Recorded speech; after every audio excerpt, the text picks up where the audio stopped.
Segunda parte del capítulo 9 de las aventuras de Robinson Crusoe, grabado por Monse González. Permanecí en esa disposición durante un año entero, buscando tan poco la ocasión de atacar a los salvajes, que por espacio de aquel tiempo no subí una vez siquiera a la colina para procurar el divisarlos, o por saber si habían desembarcado, por el temor de entrar en tentaciones y hallar alguna ocasión favorable para caer sobre ellos. Me limité a alejarme del sitio en que estaba la canoa que tenía en aquel lado de la isla, conduciéndola a la punta oriental y colocándola en una pequeña ensenada debajo de elevados peñascos, en donde sabía que por razón de las corrientes nunca los salvajes tendrían la temeridad ni aun el pensamiento de abordar con sus piraguas.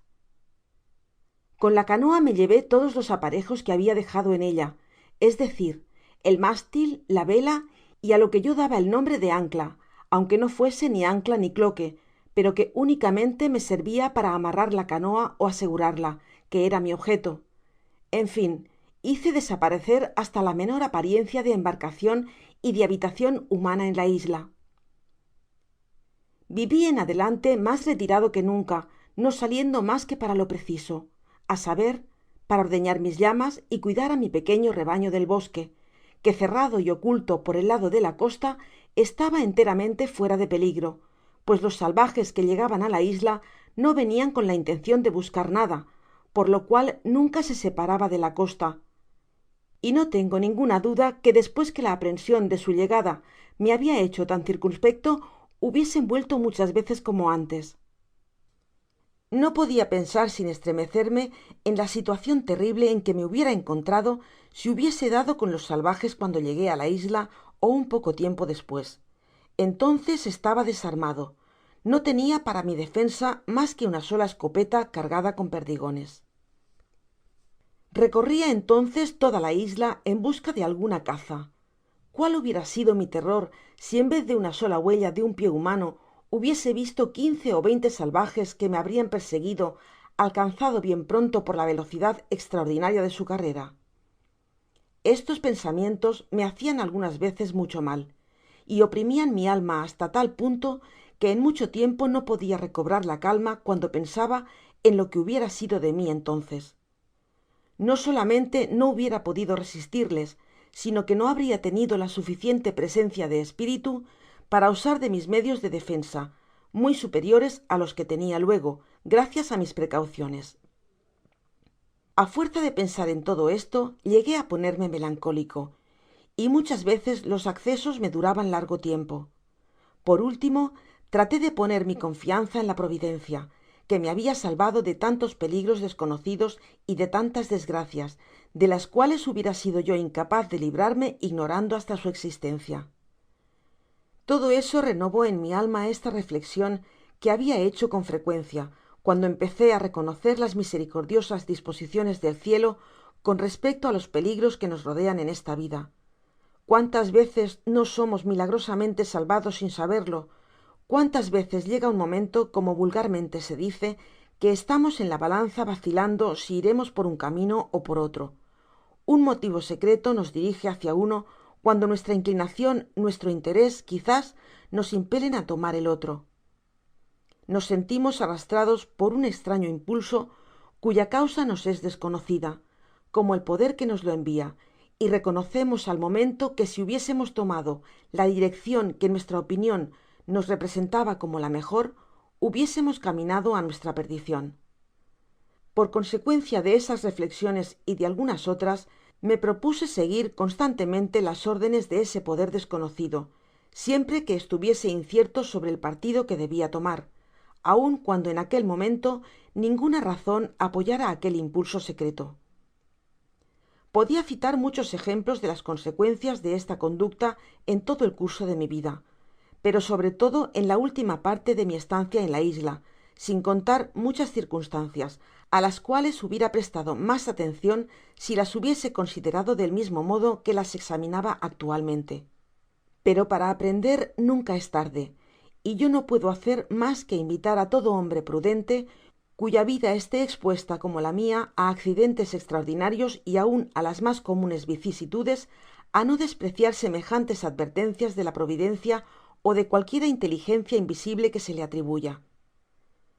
No puedo raciocinar sobre este punto ni explicarlo quizás, mas esto es una prueba irrecusable del comercio y de la comunicación secreta de las inteligencias inmateriales con las que están unidas a las materiales, y tendré ocasión de confirmarlo por muchos ejemplos durante el resto de mi vida solitaria. No debe parecer extraordinario oírme confesar que las inquietudes y los peligros en medio de los cuales vivia me habian hecho perder el espíritu de invencion y todos los esfuerzos destinados a mi futuro bienestar. Ahora debia velar por mi seguridad mas que por mi sustento. No me atrevia a clavar un clavo ni a cortar un trozo de leña por temor a hacer ruido, mucho menos disparar un arma por el mismo motivo, y sobre todo me inquietaba hacer fuego, temiendo que el humo visible a gran distancia me traicionase. Por esta razon trasladé la parte de mis actividades que requerian fuego, como la fabricacion de cacharros, pipas y otros objetos, a mi nueva morada del bosque, donde al cabo de un tiempo encontré para mi indecible consuelo una gran caverna natural en la que ningun salvaje habria osado entrar, aunque se encontrara en su entrada, ni nadie que no se encontrara como yo buscando un refugio seguro. La entrada de la cueva estaba al pié de una gran roca, donde por mera casualidad, diria esto si no tuviese abundantes razones para atribuir todas estas cosas a la providencia, me encontraba cortando unas gruesas ramas de árboles para hacer carbon. Pero antes de proseguir, debo explicar la razon por la que hacia este carbon, y que era la siguiente. Como ya he dicho, tenia mucho miedo de hacer fuego cerca de mi casa. Sin embargo, no podia vivir sin hornear mi pan y sin cocinar mi carne y otros alimentos. Así pues, quemaba la madera en el bosque, como habia visto que se hacia en Inglaterra, la cubria con tierra hasta que se carbonizaba. Luego apagaba el fuego y llevaba a casa el carbon que utilizaba para todos los menesteres que requerian fuego, sin el riesgo del humo. Pero esto es solo incidental. Mientras estaba cortando madera, adverti una especie de cavidad detrás de una rama muy gruesa de un arbusto, y senti curiosidad por mirar en el interior. Cuando llegué a la entrada, no sin mucha dificultad, vi que era muy amplia, es decir, que cabia de pié y tal vez con otra persona. Pero debo confesar que salí con mas prisa de la que habia entrado, pues al mirar al fondo, que estaba totalmente oscuro, divisé dos grandes ojos brillantes. No sabia si eran de diablo ó de hombre, pero parpadeaban como dos estrellas con la tenue luz que se filtraba por la entrada de la cueva. No obstante, despues de una breve pausa, me repuse y comencé a decirme que era un tonto, que si habia vivido 20 años solo en una isla no podia tener miedo del diablo, y que en esa cueva no habia nada mas aterrador que yo mismo. En seguida recobré el valor, hice una gran tea y volvi a entrar con ella en la mano. No habia dado 3 pasos cuando volvi a asustarme como antes, pues oi un fuerte suspiro, como el lamento de un hombre, seguido por un ruido entrecortado que parecia un balbuceo, y luego por otro suspiro fuerte. Retrocedi y estaba tan sorprendido que un sudor frio me recorrió todo el cuerpo, y si hubiese tenido un sombrero no habria podido responder por él, pues mis cabellos erizados lo hubieran elevado por el aire. Pero saqué valor de donde pude y me reanimé un poco con la idea de que el poder y la presencia de Dios estaban en todas partes y me protegerian. Volvi a dar unos pasos y gracias a la luz de la tea que sostenia un poco mas arriba de mi cabeza, descubri, tumbado en la tierra, un monstruoso y viejo macho cabrio que parecia a punto de morir de pura vejez. Le agité un poco para ver si lograba sacarlo de ahí, y el animal intentó levantarse, mas en vano. Me decidi a dejarlo en la persuasion de que ya que él me habia asustado, asustase asimismo a los salvajes si se encontraba alguno bastante osado para aventurarse a penetrar en aquel lugar mientras viviese. Y plenamente tranquilizado empecé a mirar alrededor de mí. Me pareció que aquella caverna, que tenia unos 12 pies de estension, era de forma irregular, ni redonda ni cuadrada, pues no se conocia allí mas que la mano de la naturaleza. Noté tambien en el hundimiento una segunda abertura, pero tan baja que me fué imposible entrar sin ir a rastra. No teniendo bastante luz, diferi mi empresa, pero resolví volver al dia siguiente provisto de velas y de un eslabon que habia sacado de uno de los mosquetes de la bateria por medio de un artificio que habia puesto en la cazoleta.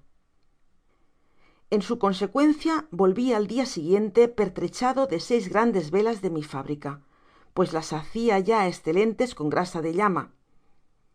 El pábilo estaba hecho groseramente de trapos usados, de viejos cabos de vela o con los filamentos de una yerba bastante parecida a la ortiga. Llegado que hube al sitio estrecho, me vi obligado a andar a gatas durante el espacio de cerca de 15 pies, lo que a mi ver era bastante atrevimiento en mí, que ignoraba hasta dónde iba aquel pasaje y lo que podria hallar al fin. Cuando hube pasado aquel desfiladero, me encontré bajo una elevada bóveda de cerca de 20 pies, y mi vista fué herida con el mas bello espectáculo que hubiese jamás contemplado en aquella isla. Las paredes y el techo de aquella caverna reflejaban de 1000 maneras y reproducian con profusion la luz de mis 2 velas. ¿Qué es lo que podia hacer aquella roca tan brillante? ¿Eran acaso diamantes, piedras preciosas ú oro? Lo cual desearia no obstante de buena gana. No sabré decirlo. Fuese lo que fuese, era la mas deliciosa gruta que puede imaginarse, aunque era muy oscura. El suelo era llano y seco, cubierto de una arena fina y ligera. Allí no se veian animales asquerosos, venenosos, ni ninguna señal de humedad. La única cosa de desagradable que presentaba era la dificultad de la entrada, pero esto mismo se convertia en una cosa útil, pues era uno de los motivos para que fuese mas segura. Así quedé sumamente gozoso con aquel descubrimiento y resolvi trasladar á dicha cueva todo aquello cuya conservacion me causase mas inquietud, sobre todo mi pólvora y mis armas de reserva, esto es 2 escopetas de caza de 3 que poseia y 3 mosquetes. Contaba con 8 mosquetes. No dejé mas que 5 en mi fortaleza, montados y asestados como cañones sobre mi fortificacion exterior y pudiéndome servir tambien en caso de expedicion. A causa de esa traslacion se me ocurrió el abrir el barril de pólvora que habia salvado del mar y que se habia mojado. Vi que el agua habia penetrado poco mas ó menos á 3 ó 4 pulgadas de profundidad y que la pólvora mojada, secándose, se habia endurecido tanto que formaba una especie de corteza y habia conservado el resto como una fruta dentro de su cáscara, de suerte que encontré cerca de 60 libras de escelente pólvora en el centro del barril. En aquel momento era un descubrimiento muy útil para mí. Dejé en mi fortaleza 3 libras para defenderme en caso de sorpresa, llevando la restante á mi nueva gruta, juntamente con todo el plomo que tenia de reserva para hacer balas. En esta situacion me comparé á aquellos antiguos gigantes que vivian, segun se dice, en cavernas ó en las profundidades de rocas inaccesibles, y estaba persuadido que aunque los salvajes fuesen á buscarme en número de 500, no podrian descubrirme, y que además no se atreverian á atacarme en aquel sitio. El viejo macho cabrio que habia visto expirante murió al dia siguiente á la entrada de la caverna.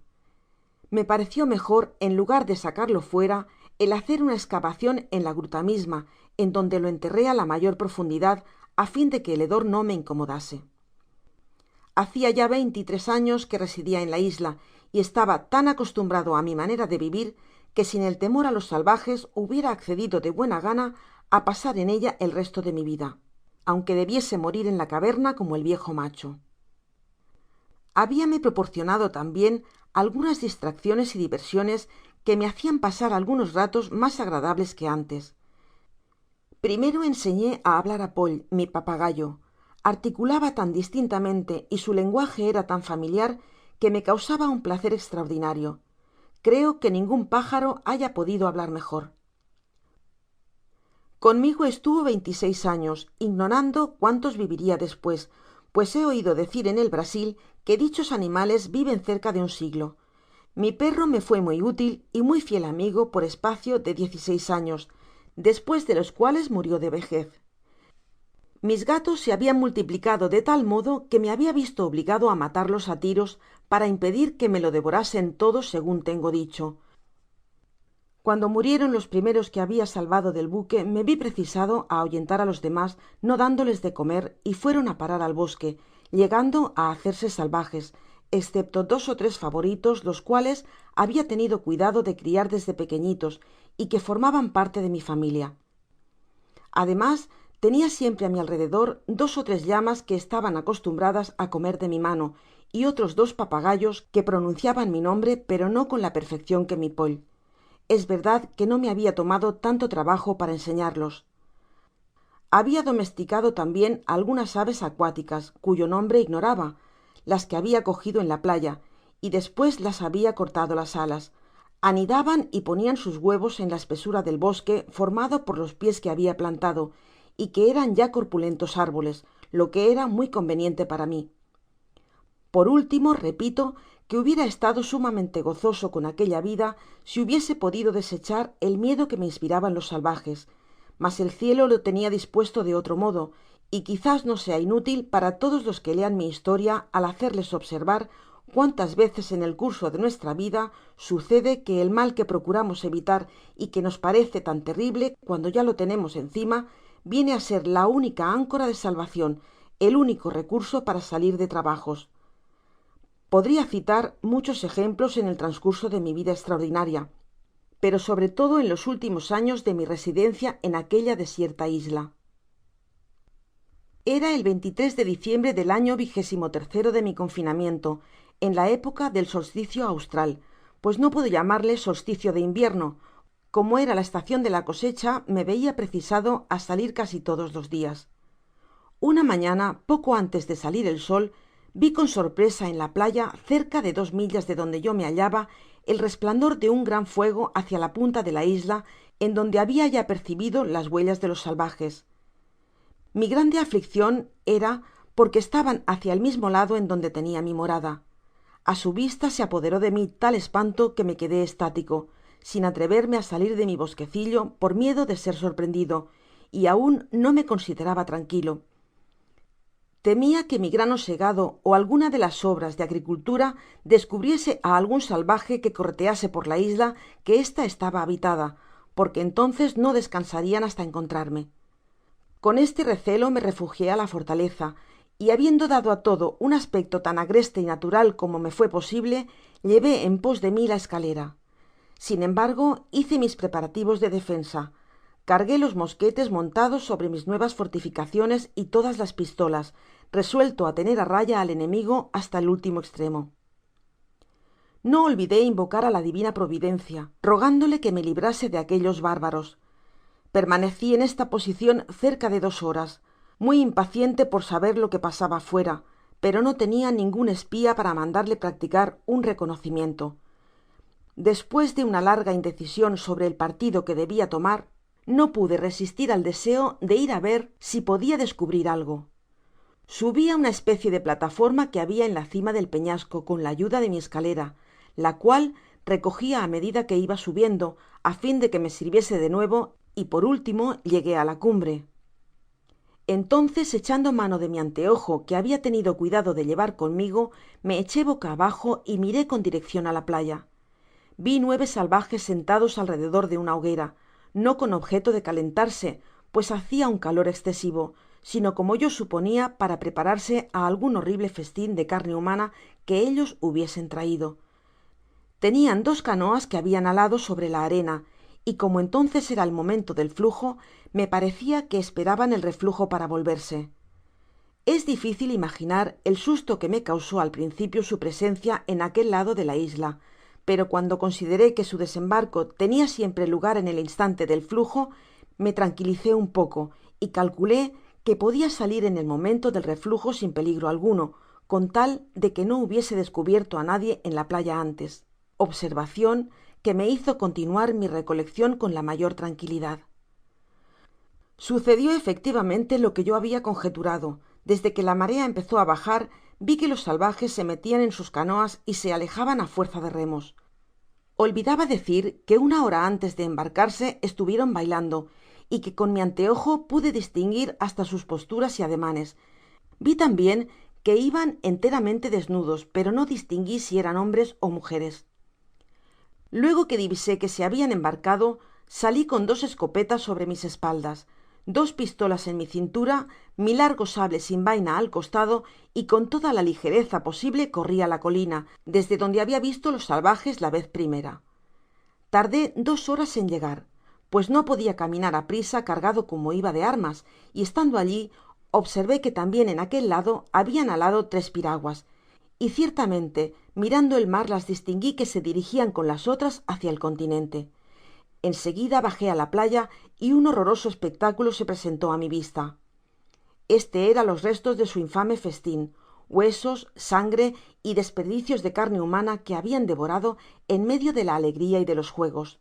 A la vista de aquellos horrores me llené de tal indignacion que reflexioné de nuevo el caer sobre ellos cuando volviesen, aunque fuesen en gran número. Sus visitas á la isla debian ser muy raras, pues que se pasaron mas de 15 meses antes que viniesen otra vez. Es verdad que en la estacion de las lluvias no podrian abandonar su pais, á lo menos para venir tan lejos. Sin embargo, yo no estaba tranquilo temiendo una sorpresa, porque segun he dicho ya, la perspectiva del peligro es mas penosa que el peligro mismo, sobre todo cuando uno no puede desechar el temor. Sin embargo, persistia en mis deseos de venganza, empleaba todo el dia, del cual hubiera podido hacer mejor uso, en meditar planes de ataque para la primera ocasion en el caso de que encontrase sus fuerzas divididas como la última vez. No reflexionaba que matando por ejemplo un dia 10 ó 12 salvajes y volviendo á hacer lo mismo al dia, á la semana ó mes siguiente, acabaria por destruir mas hombres que ellos podrian comer. Mis inquietudes amargaban mi vida sobremanera. Esperaba un dia ú otro caer en poder de aquellos seres implacables, y si me aventuraba á salir de mi retiro era con todas las precauciones posibles y dirigiendo sin cesar la vista sobre todos los objetos que me rodeaban. Qué dicha para mí el ser dueño de un rebaño de llamas domesticadas, pues no me atrevia á hacer uso de mi escopeta, sobre todo hacia el lado de la isla frecuentada por los salvajes, por miedo de alarmarles. Al principio hubieran huido al oir la esplosion, pero estoy seguro que despues volverian con 200 ó 300 canoas quizás, y entonces ya sabia la suerte que debia esperar. Sin embargo, estuve 1 año y 3 meses sin verlos, mas al fin vinieron, como veremos mas adelante. Es muy posible que volviesen 1 ó 2 veces en dicho intervalo, pero deberian permanecer muy poco tiempo cuando ninguna noticia tuve. Fué en el mes de mayo, segun mi cálculo, y en el año 24 de mi estancia en aquellas regiones, cuando tuve con ellos el singular encuentro del cual hablaré en su lugar. La perturbacion de mi espiritu fué grande durante aquellos 15 ó 16 meses. Dormia muy inquieto, tenia sueños horrorosos y con frecuencia despertaba sobresaltado. Durante el dia una inquietud devoradora me oprimia, y durante la noche no pensaba mas que en matar salvajes y buscaba motivos para escusar esta accion. Pero dejemos por un momento esto.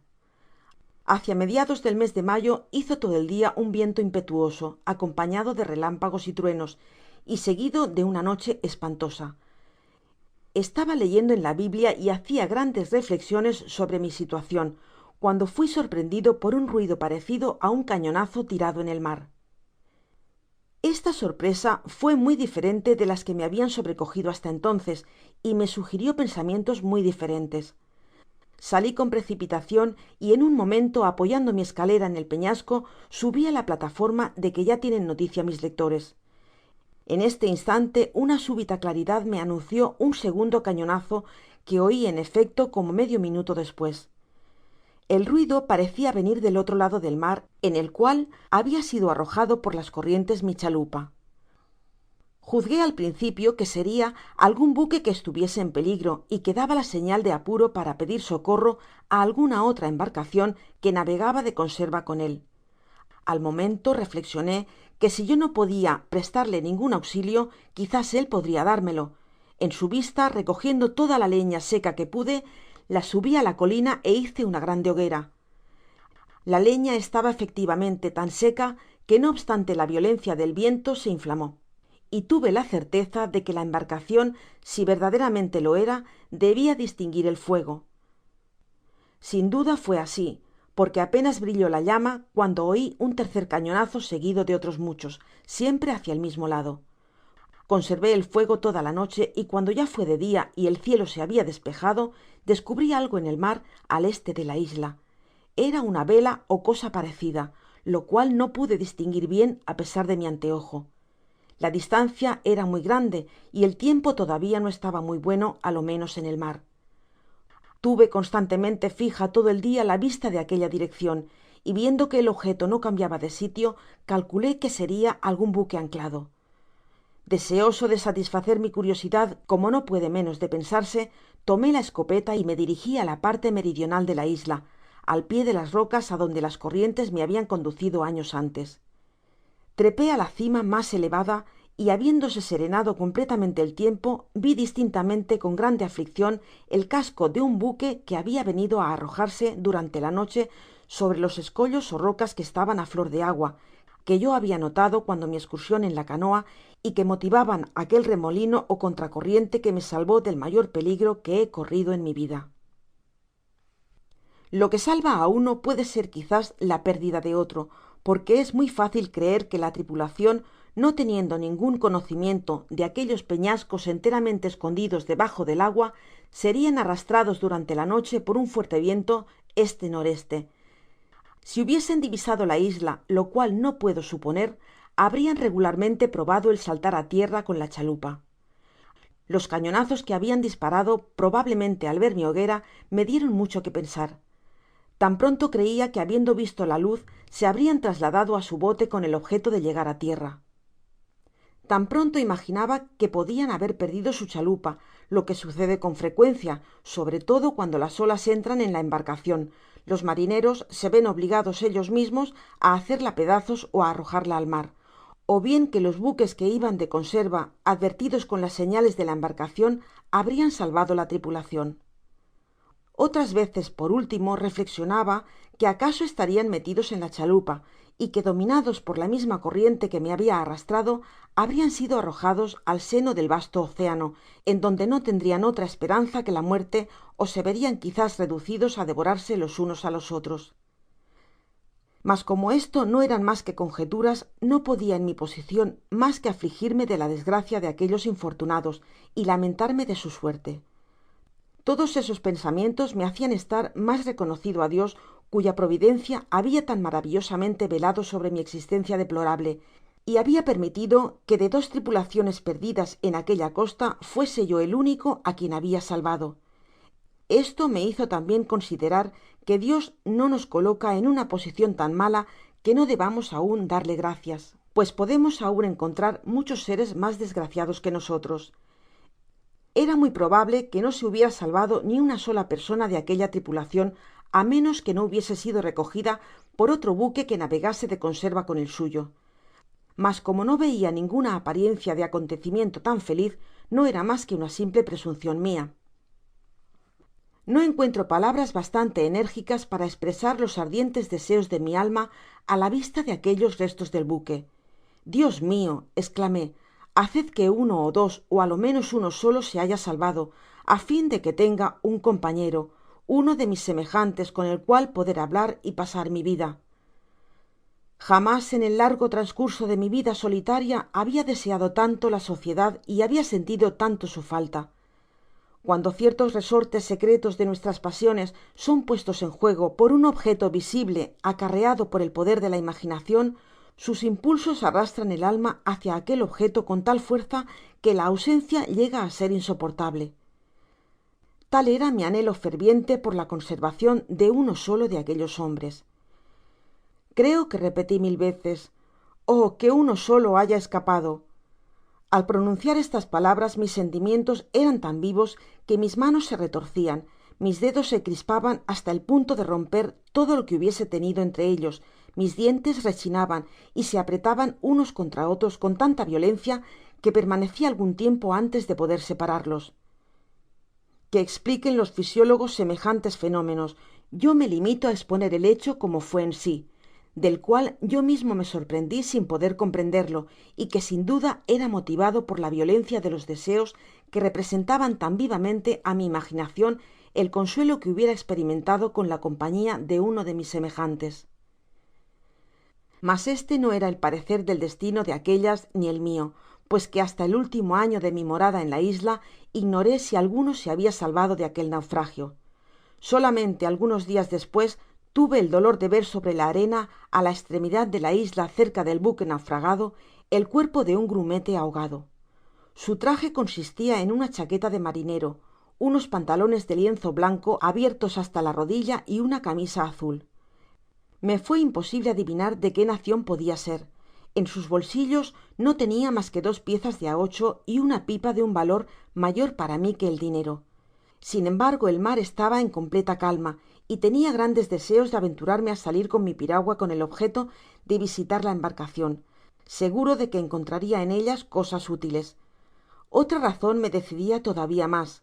Esta era la idea que tenia de que a bordo podia haber aun a algun ser viviente á quien poder salvar, asegurándome así el mas dulce consuelo. Este pensamiento se abrigaba de una manera tan tenaz en mi corazon que no tuve reposo ni de dia ni de noche antes de poner en ejecucion mi designio. Sentiame arrastrado por un impulso al cual no podia resistir.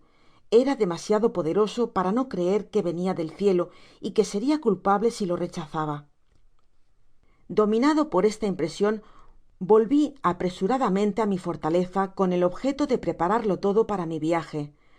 Tomé una buena cantidad de pan, un gran cántaro de agua fresca, una brújula para dirigirme, una botella de rom, del cual tenia aun bastante provision, y una cesta de uvas.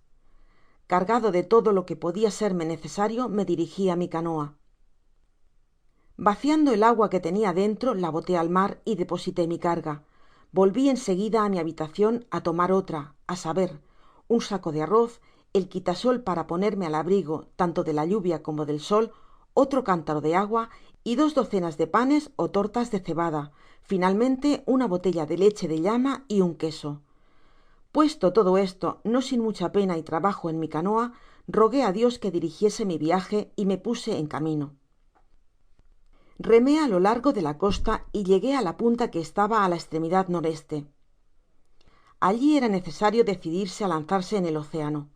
Las rápidas corrientes que reinaban siempre á alguna distancia de los 2 lados de la isla me recordaron los peligros que habia corrido y me parecieron todavia mas terribles. Entonces empezó á faltarme el valor porque reflexioné que si tenia la desgracia de caer en alguna seria arrastrado mar adentro y quizás perderia de vista mi isla y mi canoa demasiado débil zozobraria al menor golpe de viento, siendo mi pérdida inevitable. Estos pensamientos me quitaron los deseos que tenia de mi empresa. Despues de haber conducido mi barca á una especie de ensenada, gané la orilla y me senté en el suelo sobre un pequeño cerro, todo pensativo e inquieto, indeciso entre el temor y el deseo de ejecutar mi viaje. Por último, cuando ya estaba cansado de reflexionar, percibi que la marea cambiaba y que el flujo empezaba á hacerse sentir, lo que hacia imposible mi partida por largo tiempo. Entonces resolvi subir á la mas alta eminencia que pudiese encontrar y observar qué ruta seguirian las corrientes durante el flujo, para juzgar si llevado por una de ellas estando en el mar habia alguna otra que pudiese arrastrarme con la misma rapidez. No bien hube pensado esto cuando descubri unas pequeñas colinas desde donde se distinguían las 2 orillas y desde la cual pude ver la direccion de las corrientes y de la marea. Me convenci que la corriente del reflujo salia del lado de la punta sud de la isla y que la del flujo entraba del lado del norte. No tenia pues mas que dirigirme hacia el norte de la isla á mi vuelta. Animado por esta observacion, resolvi partir al dia siguiente por la mañana á la hora que hubiese subido el flujo. En efecto, despues de haber pasado la noche en mi piragua, cubierto con uno de mis sobretodos, puse mi proyecto en ejecucion. Me dirigi al principio un poco á lo largo hacia el norte, hasta que hubiese dado con una corriente que condujese al este y que efectivamente me llevó adelante sin dominarme sin embargo demasiado para impedir que dirigiese mi canoa, así como lo habia hecho otra vez la corriente del sud, y ayudado de mis remos me fui derecho al buque naufragado, que alcancé en menos de 2 horas. Qué triste espectáculo se presentó á mi vista. El buque, que me pareció español, segun su construccion, estaba como clavado entre 2 peñascos, La popa y una parte del casco habian sido destrozados por el mar. Habiendo dado contra las rocas con violencia, se habian quebrado por el mismo pié el palo mayor y el trinquete. Mas el bauprés permaneció en buen estado y el esperon parecia tambien sólido. Luego que me acerqué apareció un perro sobre cubierta, el cual al verme venir se puso a ladrar. Desde el momento que lo llamé saltó al mar y le ayudé a entrar en mi barca. Encontrándolo medio muerto de hambre y sed, le di un pedazo de pan que tragó como lo hubiera podido hacer un lobo hambriento que hubiese estado 15 dias entre la nieve sin comer. En seguida le hice beber un poco de agua fresca, y si le hubiese dejado hubiera bebido hasta reventar. Subí a bordo. Lo primero que hirió mi vista fué 2 hombres ahogados cerca de la cocina, sobre el alcázar de proa, y que estaban abrazados. Saqué en consecuencia de esta particularidad, y efectivamente era probable que en el momento en que la embarcacion se encontró en medio del temporal, las olas serian tan altas y se sucederian con tanta rapidez que aquellos desgraciados no habian podido resistir y habrian sido ahogados sobre el mismo puente con el continuo choque de las olas como si hubiesen estado debajo del agua. Exceptuando el perro, ningun viviente quedaba en todo el buque, y todo el cargamento, segun entonces pude ver, estaba averiado. Vi sin embargo algunos toneles de licor de vino y de aguardiente echados en la cala, y que el agua retirándose los habia dejado en seco, pero eran demasiado grandes para que pudiese cargármelos. Habia tambien algunos cofres que juzgué debian pertenecer á los marineros. Coloqué 2 en mi canoa sin examinar lo que contenian.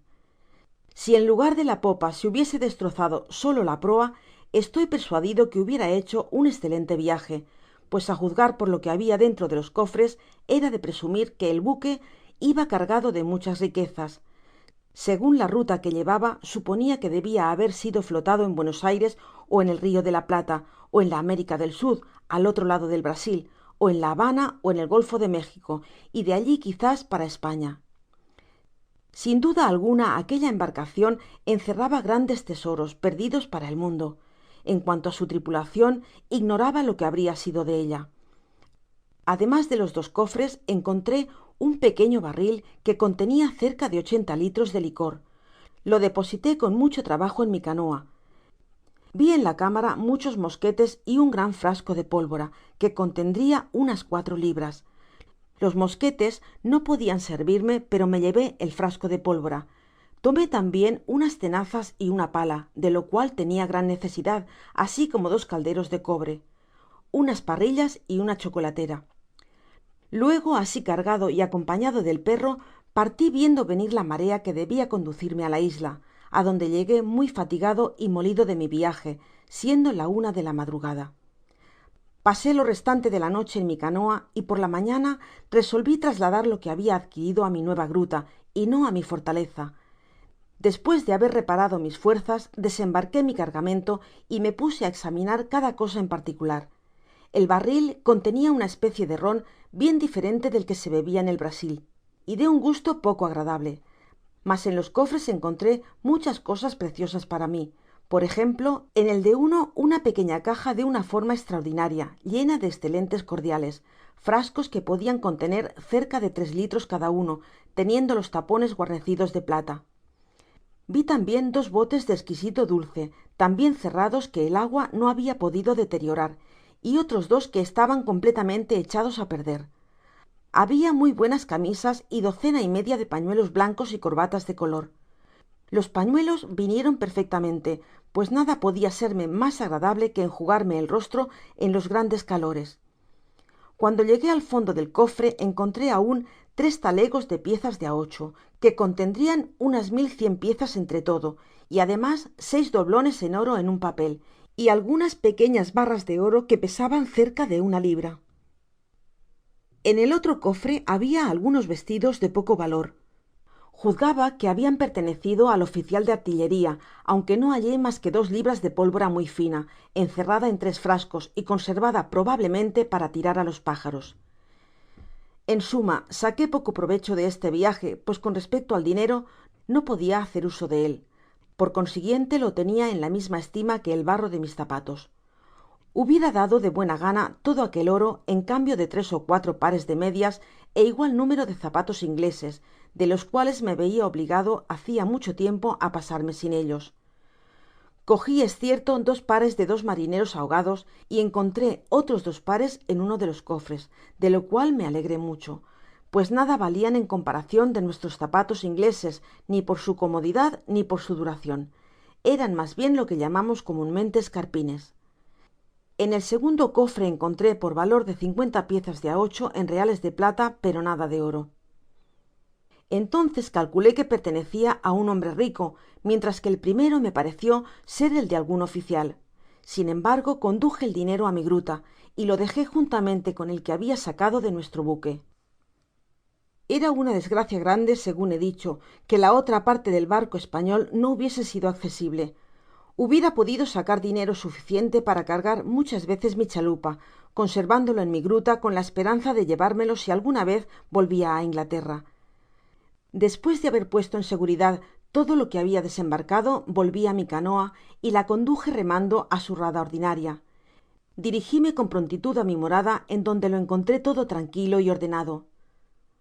Volviendo entonces á tomar mis antiguas costumbres, me ocupé de mis faenas domésticas. Durante algun tiempo nada turbó mi reposo. Sin embargo, estaba en guardia mas que de ordinario y salia rara vez. Si llegaba á hacer algunas escursiones, dirigia siempre mis pasos hacia el este de la isla, donde estaba casi seguro que no llegaban jamás los salvajes, lo cual me dispensaba de cargar con todo aquel atalaje de municiones y armas que llevaba siempre conmigo cuando me dirigia á otro lado. Viví cerca de 2 años de ese modo. Solamente mi imaginacion, que parecia revelarse á cada paso, estuvo durante todo ese tiempo llena de 1000 proyectos, dirigidos todos á huir de la isla.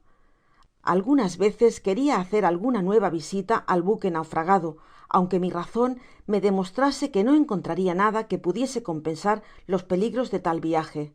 Otras veces pensaba escaparme, ya á un lado, ya á otro, y creo en verdad que si hubiese tenido la lancha con la cual me salvé de salé, me habria aventurado á navegar sin saber á donde hubiera ido á parar. En todas las circunstancias de mi vida, mi conducta puede servir de ejemplo á aquellos que están heridos de esta plaga comun entre los hombres, de donde procede, á mi entender, la mitad de sus desgracias. Quiero hablar de los que jamás están satisfechos de la posicion en la cual Dios y la naturaleza los han colocado, pues que sin remontarme á mi condicion primitiva, ni recordar los escelentes consejos de mi padre, que habia despreciado con tanta tenacidad, no era una locura de mi misma naturaleza la que me habia arrojado en aquel triste desierto. Si la providencia que tan dichosamente me habia colocado en el Brasil me hubiera otorgado deseos mas moderados, tanto que me hubiera resignado á vivir tranquilamente, hubiera sido entonces, en el momento en que permanecia abandonado de aquel modo en mi isla, uno de los mas ricos plantadores del pais, pues estoy persuadido que mi plantacion, con las mejoras que habia yo hecho y con lo que se habria aumentado, si no hubiese salido de allí, seria en aquel instante la mas rica de todas. ¿Qué necesidad tenia en verdad de dejar un establecimiento seguro, una plantacion mejorada y en vísperas de la mayor prosperidad, para ir como comisionado á Guinea á buscar negros, hasta que la paciencia y el tiempo hubiesen aumentado bastante mi capital para comprar desde mi puerta los esclavos negros á aquellos que hacen este negocio? Es cierto que me hubieran costado un poco mas, con todo, esta diferencia valia la pena de no exponerse uno á pasar peligros y trabajos. Mas esta conducta aventurera es la herencia de las cabezas jóvenes, y la reflexion sobre la locura de semejantes empresas no viene sino á consecuencia de los años ó de la experiencia costosamente adquirida. Esto es lo que me habia sucedido, y sin embargo los caprichos habian echado raices tan profundas en mi alma que no podia contentarme con mi condicion, y estaba sin cesar ocupado en buscar los medios de salir de ella. Antes de continuar mi historia, será muy conveniente, para mayor conocimiento de los lectores, el entrar en algunos detalles de todos los planes ridiculos que formé para salir de la isla y de las causas que lo motivaban. Supóngaseme en la actualidad retirado en mi castillo, despues del viaje al buque naufragado, mi piragua desmantelada y puesta en seguridad en el sitio de costumbre. Mi condicion finalmente era la misma de antes. Mi tesoro se habia aumentado, es verdad, pero yo no era por eso mas rico, pues el oro era para mí tan inútil o más que a los habitantes del Perú antes de la llegada de los españoles. En una lluviosa noche del mes de marzo del año 24 de mi vida solitaria, me hallaba en mi lecho o hamaca despierto, pero gozando de perfecta salud. No tenía ningún cuidado, ninguna indisposición, ni de cuerpo ni de alma, y sin embargo me era imposible conciliar el sueño. Así pasé la noche. Me sería difícil expresar el gran tropel de ideas que se agolparon a mi imaginación. Me representaba en compendio y como en miniatura mi pasada vida, tanto antes del naufragio como despues de él. Reflexionando en lo que me habia sucedido despues de mi llegada á la isla, entré en una aflictiva comparacion de los primeros años de mi confinamiento con los que pasaba entre el miedo, la inquietud y las precauciones despues que habia visto el pié de un hombre impreso en la arena. Los salvajes habrian tocado sin duda antes en la isla mas de 100 veces, pero entonces lo ignoraba y por esta razon nada temia. Era perfecta mi tranquilidad, aunque el peligro fuese el mismo que en la actualidad. La ignorancia en la cual vivia me permitia ser tan dichoso como si no hubiese existido peligro alguno. Todo lo dicho me hizo reflexionar maduramente. Reconocí sobre todo cuán buena habia sido la providencia con respecto al hombre, imponiendo tan estrechos límites á su saber y prevision. A favor de esta ceguedad permanece sereno y tranquilo con la ignorancia de los sucesos y peligros que le rodean. Despues que las anteriores reflexiones me ocuparon algun tiempo, vine a considerar formalmente los peligros a que verdaderamente habia estado expuesto durante largo número de años en aquella misma isla que habia recorrido con una seguridad tan grande, una tranquilidad tan completa, cuando acaso lo escarpado de una colina, el follaje de un árbol o quizás la impensada caida de la noche se hubieran encontrado solo entre mí y la suerte mas horrorosa, es decir, el caer en poder de los salvajes, que me habrian tratado como yo hacia con las llamas o las tortugas, y me habrian asesinado y devorado sin pensar hacer mas mal que yo comiendo un pichon ó un chorlito. Me haria traicion á mí mismo no diciendo que di las mas sinceras gracias á Dios, cuya proteccion me habia preservado de tantos peligros desconocidos. En seguida me puse á meditar sobre los principios de aquellos salvajes y me preguntaba cómo el sabio dispensador de todo lo criado podia haber sumido á algunas de sus criaturas á un estado de barbarie tal, que sobrepujaba á la misma brutalidad, que llegaban á devorarse unos á otros, pero como me empeñaba en consideraciones inútiles, buscaba en qué parte del mundo vivian aquellos desgraciados, por qué se aventuraban á alejarse tanto de sus moradas, de qué especie de canoas se servian y finalmente si podria encontrar sus habitaciones, así como ellos venian á mi isla. No me cuidaba en pensar lo que allí me aguardaba, cuál seria mi suerte si caia entre sus manos, ó cómo escaparia si me atacaban. Me preguntaba tambien cómo podria llegar á sus playas sin ser cogido por sus canoas. Por último, si salia de este peligro, cómo llegaria á procurar mis provisiones y hacia qué punto me dirigiria. Ninguna de estas ideas se me ocurrió. Mi ánimo estaba enteramente preocupado con el pensamiento de pasar á tierra firme.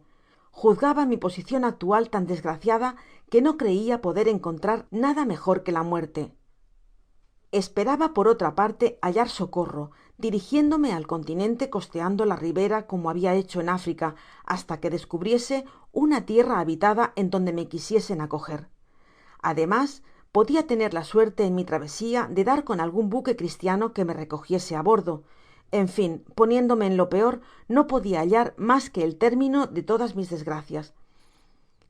Es preciso notar que esta estraña resolucion era el fruto de un espíritu turbado e impaciente, excitado por una larga y continua inquietud. Habiéndome decidido la esperanza de encontrar á bordo del buque naufragado lo que deseaba tan ardientemente, un hombre con quien hablar, que me hubiese enseñado en donde me hallaba y cómo podria escaparme. Me vi de tal modo agitado por esos pensamientos que suspendieron por un poco de tiempo la calma que me habia dado otras veces mi resignacion á la providencia y mi sumision á la voluntad del cielo. No estaba en mí el renunciar á aquel proyecto del viaje que se apoderó de mi espíritu con una impetuosidad irresistible.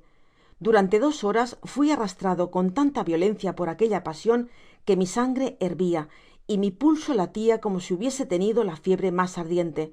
Finalmente, fatigado y aniquilado, cai en un profundo sueño. Sin duda se creerá que soñé con el proyecto que tanto me había ocupado, pero no, nada había que me lo recordase. Soñé que saliendo una mañana de mi castillo como tenia de costumbre, vi sobre la costa 2 canoas y 11 salvajes desembarcando un desgraciado que se preparaban a matar para comérselo, cuando de repente el salvaje a quien iban a degollar saltó a tierra y se puso a huir para asegurar su vida. Me pareció en mi sueño ver que se refugiaba en la espesa arboleda que ocultaba mis fortificaciones. Después, viendo que estaba solo y que no se le perseguía, me descubrí, sonriéndome, que se aproximase. Entonces se echó a mis pies, como suplicándome que le socorriese. Le mostré mi escalera, le hice subir, enseguida le conduje a mi bodega y llegó a ser mi criado. Luego me dije, con este hombre, ¿quién me impide el arriesgarme al océano? Este compañero podrá servirme de piloto, indicarme lo que habrá que hacer, los sitios en donde encontraré provisiones y aquellos en que estaré en peligro de ser devorado. En fin, dirigirme hacia los unos y hacerme evitar de los otros. Me desperté con esa idea y la expresión de alegría que me había causado la perspectiva de mi libertad era tan viva que cuando reconocí que aquello no había sido más que un sueño, caí en un abatimiento extraordinario. Este sueño me hizo comprender, sin embargo, que el solo medio de salir con éxito con mi proyecto de evasion era el tener a mi disposicion algun salvaje, sobre todo a algun prisionero condenado a ser comido y conducido a la isla con dicho fin. Mas se presentaba una dificultad. Mi designio no podia ejecutarse hasta tanto que me aventurase a atacar una cuadrilla y destruirla toda, tentativa desesperada que podia fácilmente frustrarse. Por otro lado, habia examinado escrupulosamente la legalidad de este acto y me repugnaba mucho derramar tanta sangre aunque fuese para salvarme. No quiero repetir las contras de ese proyecto, porque ya las he dicho mas arriba, a pesar de que tenia otras cosas en mi favor. Aquellos hombres eran mis enemigos y me habrian devorado si hubiesen podido. Era pues trabajar en mi conservacion, el buscar los medios de aquella situacion peor que la muerte. Era procurar por mi defensa, lo mismo que si realmente me atacasen. A pesar de que todas estas razones hablaban en favor mio, no podia soportar la idea de derramar sangre humana con el fin de proporcionarme la libertad. Con todo, despues de haber reflexionado bien, despues de muchas incertidumbres, pues pesé largo tiempo el pro y el contra, mi pasion prevaleció a mi humanidad y resolví ampararme en uno de aquellos salvajes a cualquier precio que fuese. Se trataba de saber cómo lo lograria, siendo una cosa difícil de decidir, pero como no podia encontrarse ningun medio seguro, resolví acechar a mis enemigos cuando desembarcasen y establecer entonces mi plan, segun lo exigiesen las circunstancias. Con dicha resolucion fui tantas veces como me fué posible hacia la costa, con demasiada frecuencia, sin embargo, pues acabé por fastidiarme, porque durante el intervalo de año y medio no dejé un solo dia de ir á la punta oeste y á la sudoeste sin ver la menor apariencia de canoas ni salvajes. Esto me desalentaba mucho. A pesar de todo, mis deseos, en vez de disminuir por el mal éxito, como la vez primera, parecian aumentarse mas. En una palabra, estaba ansioso entonces de ver á los salvajes, mientras otras veces los habia evitado. Pensaba al mismo tiempo que si cogia uno, o aunque fuesen 2 ó 3, lograria sujetarlos completamente á mis órdenes y quitarles para siempre los medios de perjudicarme. Acaricié esta idea durante algun tiempo, pero nada se presentaba de nuevo y todos mis planes pararon ahi, pues no divisé ningun salvaje. Capítulo 9.